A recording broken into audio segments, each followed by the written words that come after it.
Hay días donde todo está bien. Y sin embargo algo no está bien. No es el trabajo.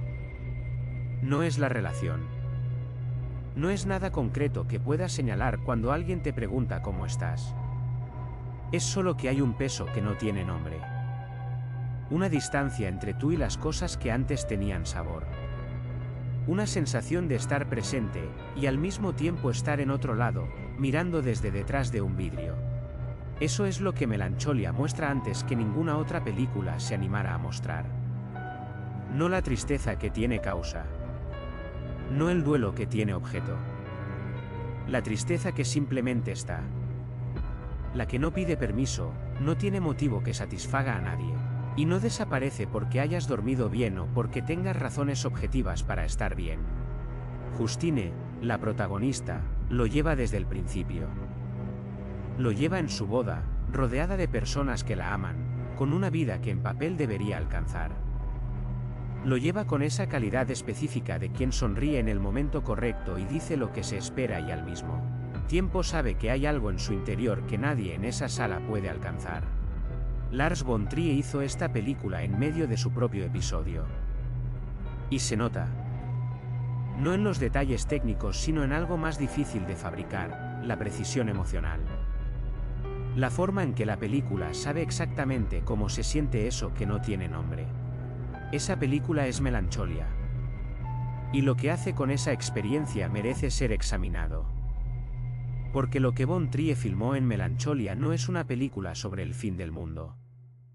Es una película sobre cómo se siente llevar adentro algo que nadie más puede ver. La primera parte de Melancholia transcurre en la boda de Justine. Y es una de las escenas más incómodas del cine reciente, no porque algo salga dramáticamente mal, sino porque algo está permanentemente desajustado. Justine llega tarde a su propia boda. No por caos exterior, por algo interior que no la deja llegar del todo. Se escapa al jardín en medio de la recepción, no una sino varias veces. Se queda mirando el cielo de una manera que nadie en la fiesta puede interpretar. Sonríe cuando tiene que sonreír. Da los discursos. Baile. Pero está en otro lugar. A una distancia que los demás pueden sentir sin poder nombrar. Lo que la película captura con una exactitud que duele es esa disociación específica. Estar presente en todos los sentidos externos. Y al mismo tiempo sentir que no estás del todo ahí. Que hay una membrana entre tú y lo que ocurre. Que los demás experimentan la fiesta, el amor, la alegría. Y tú la observas desde un lugar levemente fuera del alcance. Su hermana Claire intenta sostenerla. Su marido recién casado intenta sostenerla. Su jefe llega a la boda para hablar de trabajo y la presiona en el peor momento. Todos tienen expectativas sobre cómo debería estar Justine en ese día. Nadie puede entender por qué no lo está. Ese malentendido, el de las personas que quieren ayudar pero no entienden que están mirando, es uno de los retratos más honestos del tema.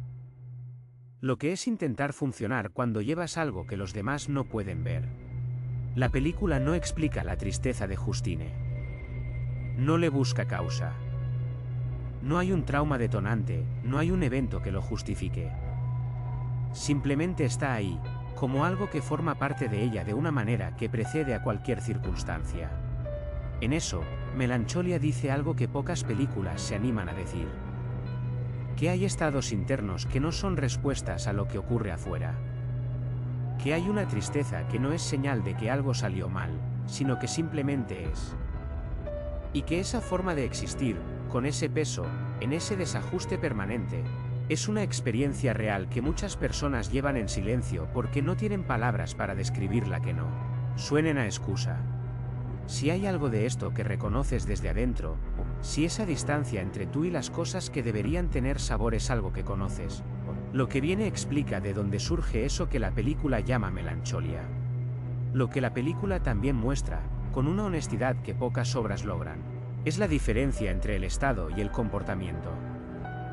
Justine no colapsa en la boda. Funciona. Lo que no puede hacer es funcionar con la misma energía, la misma presencia, la misma disponibilidad que los demás esperan. Y esa diferencia, entre funcionar y funcionar del modo en que se espera, es exactamente la grieta por donde se filtran el malentendido y la culpa. La escena más precisa de la primera parte no es ninguna de las dramáticas. Es una donde Justine está en la bañera, sola, y simplemente no puede salir. No hay drama. No hay llanto. Está ahí, inmóvil, con esa calidad específica de quien no tiene energía para el siguiente movimiento, aunque el siguiente movimiento sea pequeño. Cualquiera que haya pasado por algo similar reconoce esa escena desde adentro antes de entenderla con la mente. Eso es lo que la película sabe y lo que las representaciones más convencionales del tema no logran, que la experiencia interna no siempre tiene la escala de su peso externo. Que se puede estar completamente vaciado y al mismo tiempo tener que dar un discurso de boda que suene bien. Si hay algo de esto que reconoces, si esa distancia entre tú y las cosas que deberían tener sabor es algo que conoces, lo que viene explica de dónde surge eso que la película llama melancholia. Una cosa más sobre la boda como escenario de apertura. No es accidental.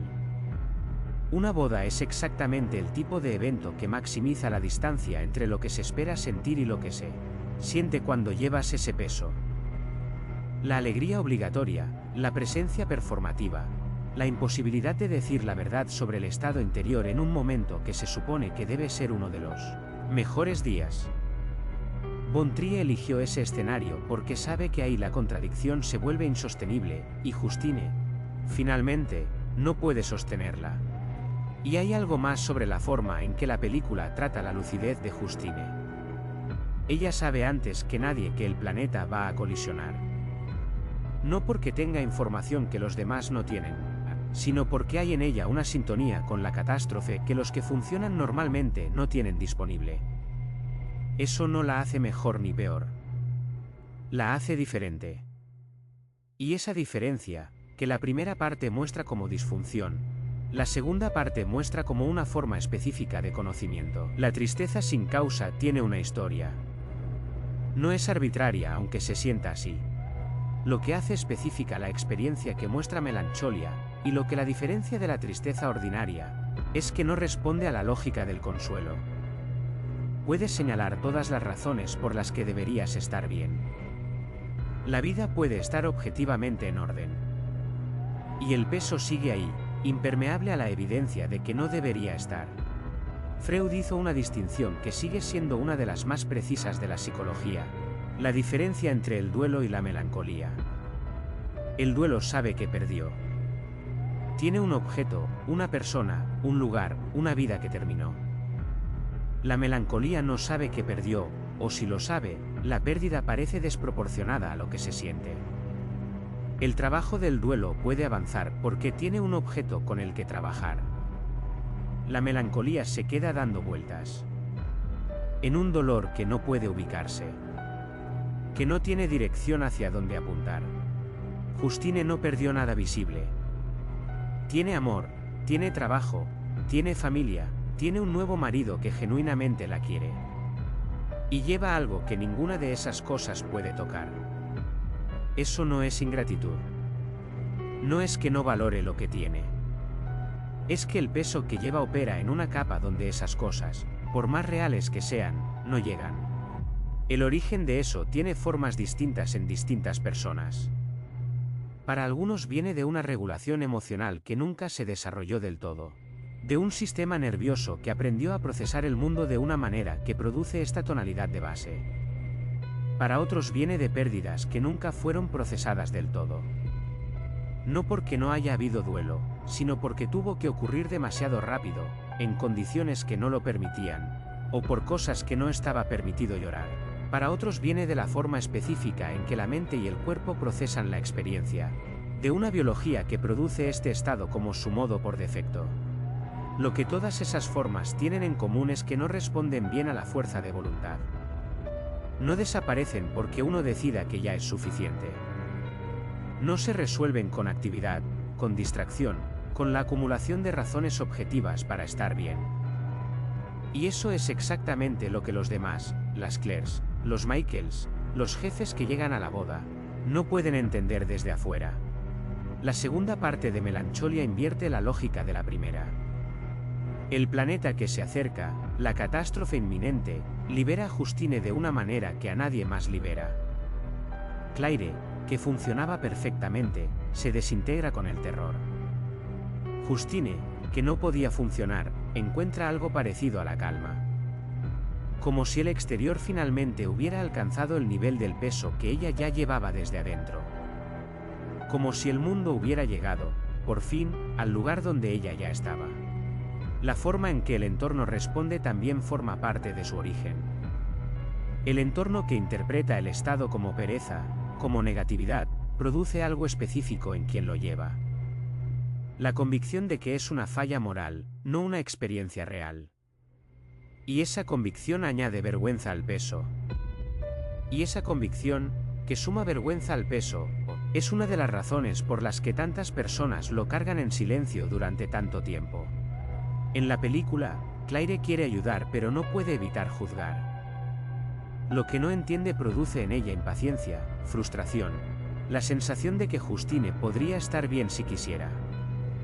Esa dinámica, el entorno bien intencionado que sin embargo no puede alcanzar lo que está pasando, es tan precisa como cualquier otra cosa que la película muestra. Lo que cambia cuando el estado tiene nombre, cuando se puede decir melancolía en lugar de simplemente, no estoy bien, no es el estado en sí. Es la relación que se tiene con él. Puede dejar de sentirse como evidencia de un defecto personal y empezar a sentirse como una experiencia que tiene su propia lógica, su propio origen, su propia forma de ser trabajada. También vale nombrar la forma en que la película trata al entorno. Claire no es la antagonista. Genuinamente quiere ayudar.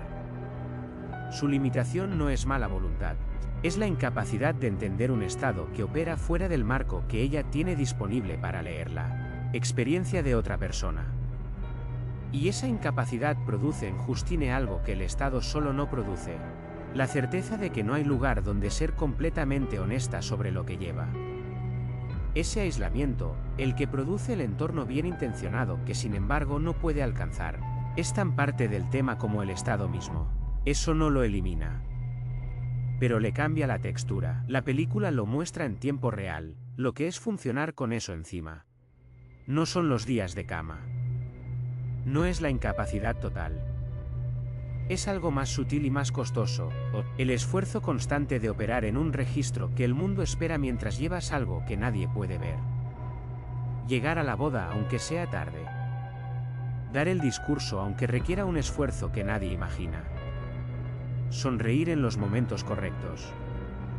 Responder los mensajes. Aparecer. Ese esfuerzo tiene un nombre aunque rara vez se lo dé, el costo del funcionamiento. Lo que se gasta en parecer bien cuando no se está bien. En gestionar las expectativas sobre cómo deberías estar. En responder cómo estás con algo que el otro pueda manejar.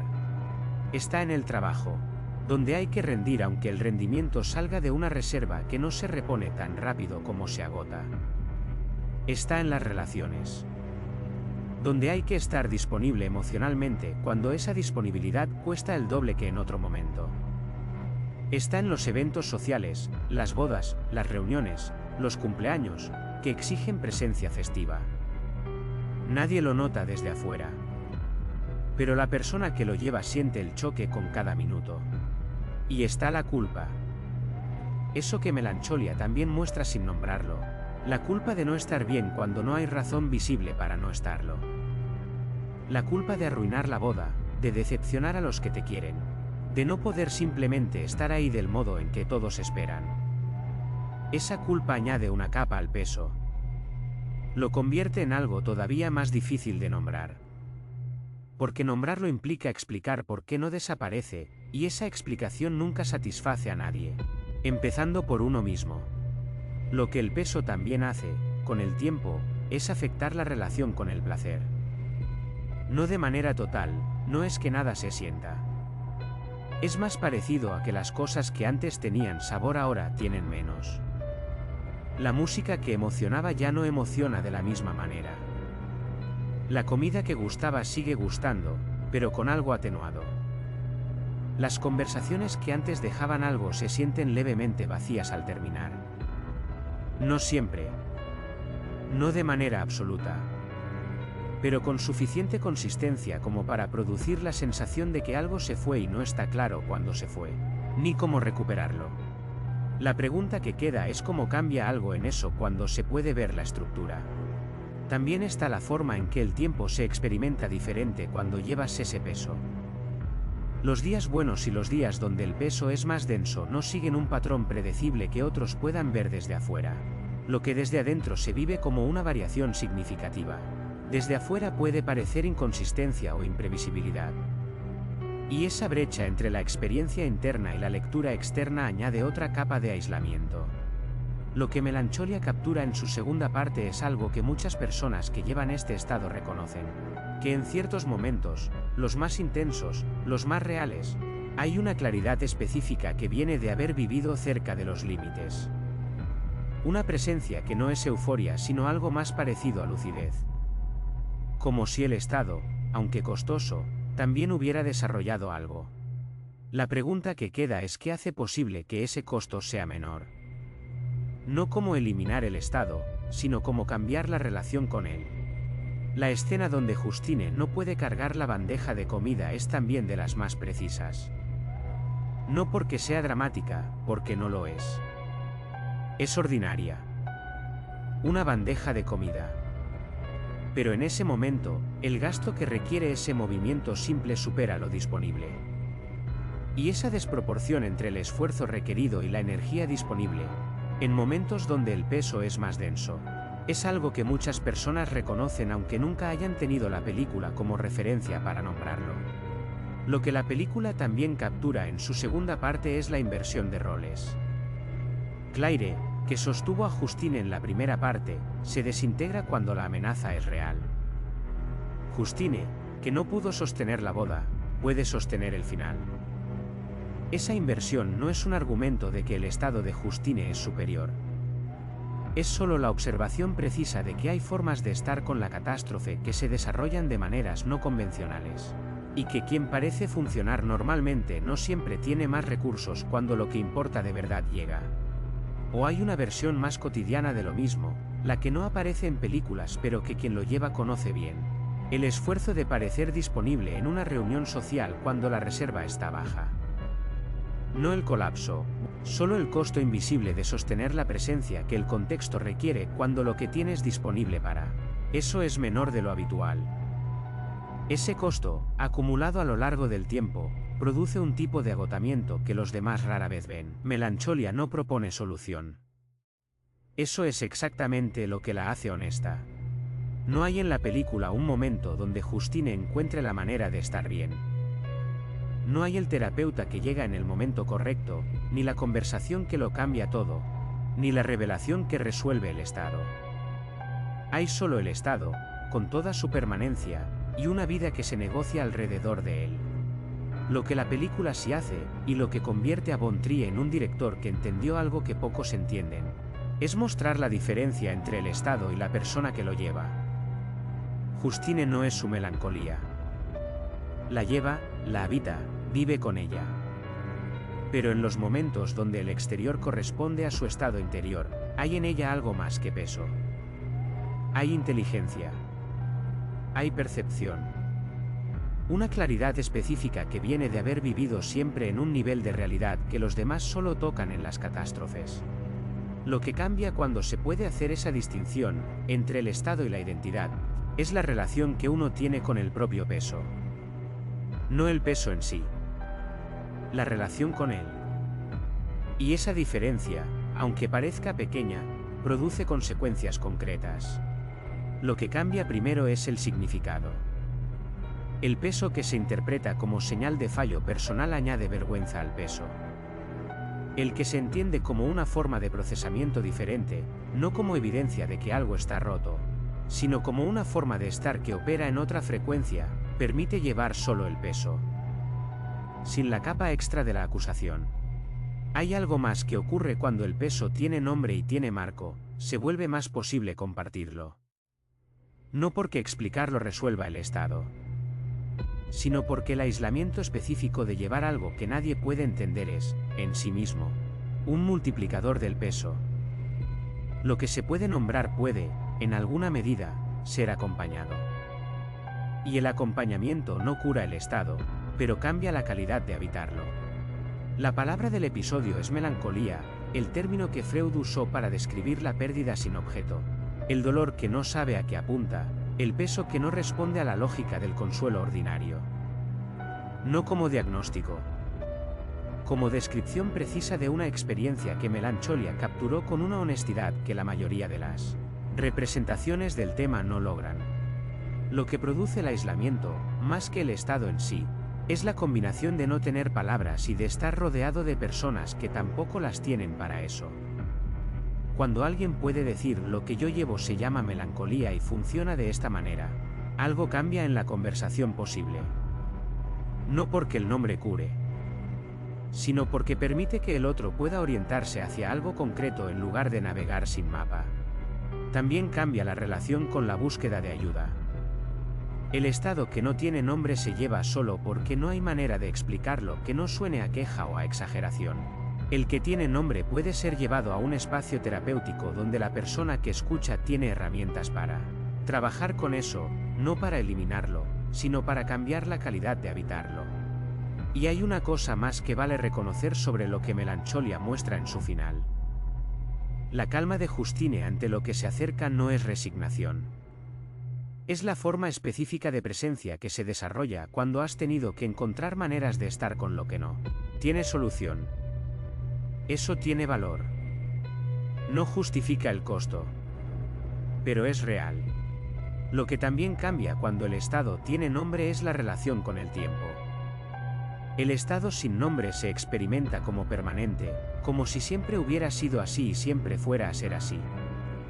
El que tiene nombre y marco puede empezar a verse como variable, algo que tiene intensidad diferente en momentos distintos, que tiene condiciones que lo agravan y condiciones que lo alivian.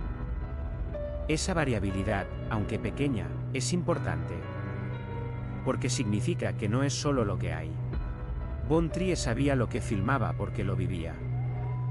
Eso no convierte la película en documento autobiográfico, la convierte en algo más interesante, en la evidencia de que la experiencia directa del estado produce una precisión que la observación exterior no puede fabricar.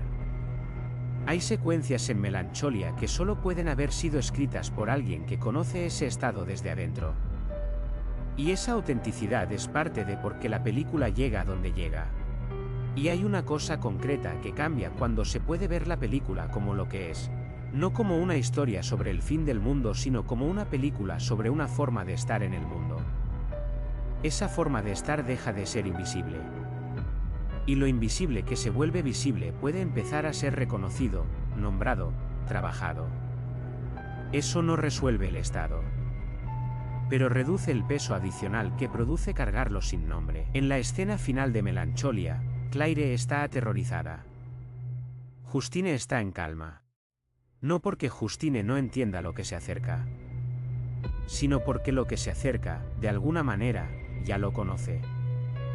Ya vivió con algo de esa magnitud, no afuera, adentro. Y en ese conocimiento hay algo que no es resignación. Es una forma específica de presencia, la que solo se desarrolla cuando has tenido que habitar estados que el mundo no puede acompañar del todo. Eso no es una compensación. No es una narrativa de que el peso que llevas te da algo que los demás no tienen. Es solo el reconocimiento de que hay formas de conocer el mundo que vienen de haber vivido con una tonalidad específica, y que esa tonalidad, aunque costosa, también produce algo real. Si llevas algo parecido a lo que Justine lleva, vale reconocer algo antes de seguir. No tener una causa visible no hace el peso menos real. La comparación con los demás, que parecen funcionar sin ese esfuerzo constante, no es un argumento válido sobre la legitimidad de lo que sientes. Las experiencias internas no se validan por comparación. El funcionamiento que mantienes tiene un costo real, aunque nadie lo contabilice. Los días en que llegas a donde tienes que llegar, en que apareces, en que cumples con lo que se espera, esos días cuestan más de lo que cuestan para alguien que no lleva lo mismo. Reconocer ese costo, aunque sea solo internamente, cambia algo en la relación con la propia exigencia. Buscar apoyo no es rendirse. No es admitir que no puedes manejar tu propia vida. Es reconocer que hay estados que no responden bien al trabajo solitario, que necesitan algo de afuera para moverse. Un terapeuta, un espacio de conversación honesta, algo que permita que lo que circula sin destino encuentre un lugar donde existir diferente. Melancholia termina sin resolución porque Von Trier sabía que no había una resolución honesta que ofrecer. Pero tampoco es solo desolación. Hay en la última escena de Justine algo que se parece a la presencia plena, a estar completamente en el momento aunque sea el último.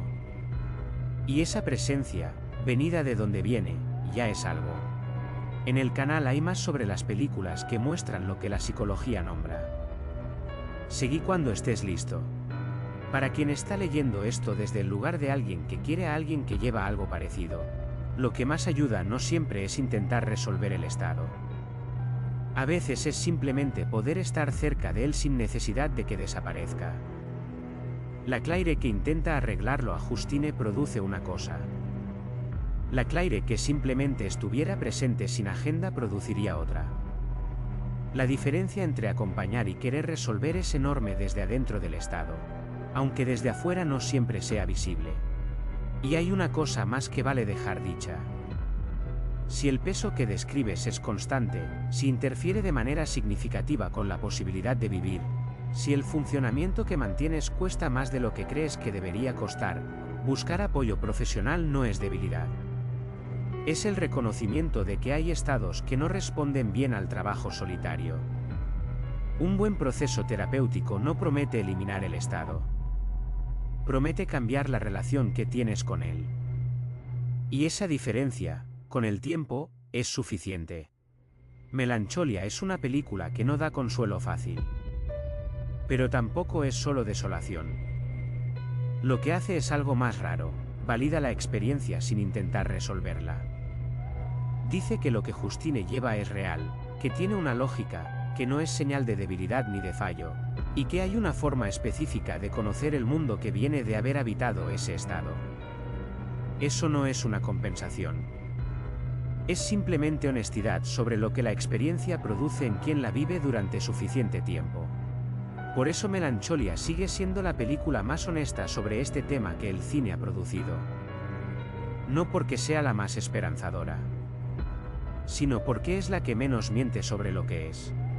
Eso es lo que el cine puede hacer en su mejor versión, no resolver lo que no tiene resolución, sino acompañar lo que tiene que ser habitado. Y eso, para quien lo lleva, ya es mucho. Y en el canal hay más sobre las películas que muestran lo que la psicología nombra, sobre lo que el cine hace cuando decide no simplificar. Seguí cuando estés listo. Hay una cosa más que vale dejar dicha sobre la escena final. Leo, el hijo de Claire, construye una cabaña de palo con Justine para que los tres esperen juntos. Es un gesto sin lógica práctica, una cabaña de palos no protege de nada. Pero es lo que Justine puede ofrecer, una forma de estar juntos en lo que llega, sin pretender que hay algo que hacer para evitarlo. Eso también es una forma de cuidado. No la que resuelve, la que acompaña.